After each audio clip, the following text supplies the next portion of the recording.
Hey everyone, I hope everyone is having a great week after that horrible week we had. So, going into my discussion essay, I am choosing to speak about the Ars Technical article that is titled FCC Cites Title II in Defense of Helping Trump's Attack on Social Media. The article is by John Brodkin. So the article speaks about how critics from both sides of the political party are angry at the FCC chairman because they believe that the FCC has no authority to reinterpret Section 230 of the Communications Decency Act, which that act gives legal immunity to online platforms that block or modify content posted by users. FCC General Counsel Thomas Johnson said that those critics are wrong.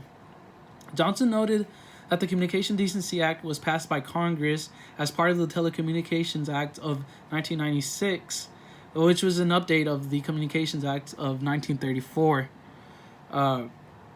Johnson also pointed to Section 201 of the Communications Act, which gave the FCC power to prescribe such rules and regulations as may be necessary in the public interest to carry out the provision of this act. One problem with citing that Section 201, which is part of the Communications Act, Title II, is that the section applies to common carriers. So, just in FCC in 2017 justified its repeal of net neutrality rules, while claiming that the Commission has no authority to regulate broadband providers as common carriers under the Title II. Now the FCC is citing Title II claims some authority over all social media platforms which have not been classified as common carriers. Section 201 has no reference to common carriers. It just grants power to the FCC to make rules that are necessary in the public interest to carry out the Provisions Act without qualification.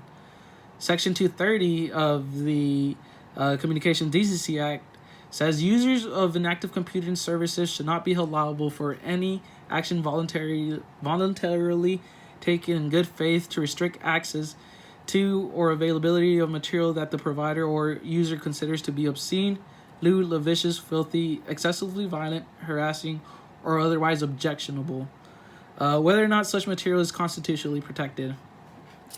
Critics believe that the FCC are aiding ex-President Trump's campaign. So that's the big controversy. It's ultimately what the article speaks about.